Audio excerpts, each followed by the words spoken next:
Hey everybody, and welcome to the Pedal Zone at NAMM 2018, where I'm standing at the Empress booth together with the mighty Dan Junkins, who I also interviewed last year regarding your ecosystem. But this year, it's all about the new Zoia. And excuse my language, but what the hell is this? Okay, so I would call the Zoia a platform for creating musical things. A musical thing could be an effect, like a delay or reverb, something traditional, or you could do a synth on it, you know, a MIDI like function, utility kind of pedal. It really is up to you and what you actually build out of it. Like, think of it as building blocks, and then you can build whatever you want from those building blocks. Like Legos. Like, it's like the Lego of musical instruments. I freaking love Legos. There you go. Cool. So yeah, could you like do give us a quick run through of the the endless possibilities inside this box? Yeah, they really are endless. I'll give you the basics on how it works, and then it's up to people to kind of decide what they want to do with it.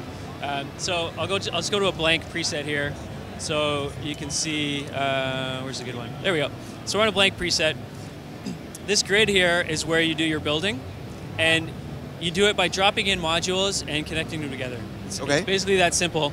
But that opens up like a billion possibilities. So right now on the grid, all we have are connections to our inputs and outputs. So this right here is our input jack, and these two here are our output jacks. So say I'm with you so far. Yeah, so say we wanted to connect them together. All I have to do is connect one to the other, like you press them both at the same time. And then so I'll send the input to both outputs. So now, if you click on a button, it'll show you what it's connected to. So now it'll just pass audio. So you can see it going through there. So let's say we wanted to make a delay now. I can press an empty square to drop in a new module. I'll pick an audio module and a delay line. And maybe I'll add a tap tempo here as well. So now I have a delay module, but it's not actually doing anything yet because it's not connected.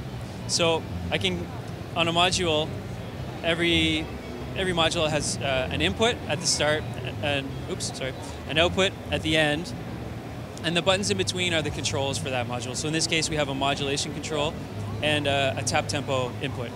So if I want to connect the audio path, all I have to do is go input to the delay line and then delay to the two outputs. And now to control our delay time, we want tap tempo. So say I want to control it with this stomp switch. I'll add an interface to the stomp switch.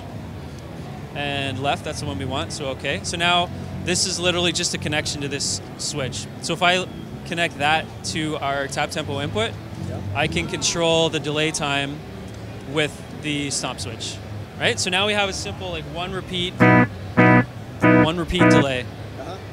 And say I wanted to get feedback, to get like nice trails, all I would have to do is send the output of that back into itself, and then I can control the amount of feedback with the connection strength of that connection. So now I have a delay that is going to fade out, right? My puny simpleton musician brain is like slowly starting to crumble already here. So it's actually like pulling cables, leads on a modular synth in a way. Yeah, and the nice thing, like compared to modular synth, this has is you can make infinite connections, so you're not limited to the number of jacks, and also you can save your work and share those with other people and import other people's presets and do that all there.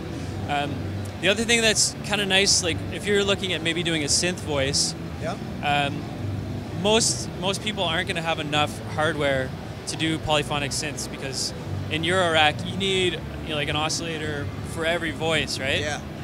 Whereas with this, you can make one voice, you package that into what we call a super module, which is just takes all those things and condenses it into one. And then you just copy that out for as many voices of polyphony as you need, right? So in this case, we made like a 4-voice polyphonic synth. You just build it once and then copy it out. And then, we run it out into some other effects that we build. So you can do it all right in the box, right? Which is pretty sweet, and it opens up like a ton of use case scenarios. Like here, we have like I'll just scroll over to it.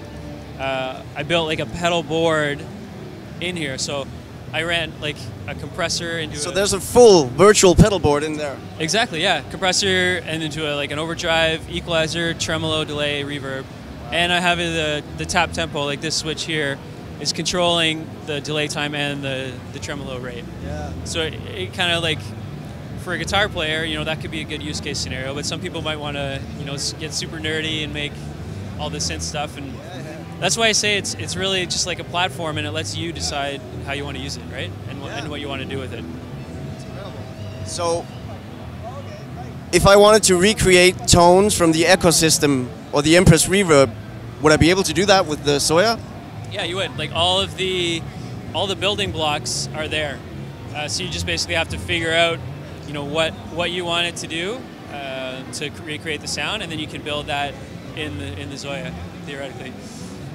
I also noticed that you can actually turn the pads in here into an actual key bed, so it's playing notes. You could, yeah. So it's not just a pedal; it's an actual instrument in its own right. You could, yeah. I mean, if it was me, I'd rather hook it up to a MIDI controller and have like a piano keyboard. But if you're, say, you're a guitar player that only has a couple synth parts in your gig, you know, it's feasible that you just make a few of the buttons here a keyboard, and then you have it next to you. So for the 2 times in a show that you have to actually play a synth part, you can do it, and then you don't need to cart around like a big keyboard to go with you. So yeah, there's lots of use cases where people would want to use it that way, and like you can hook up like sequencers to do it for you.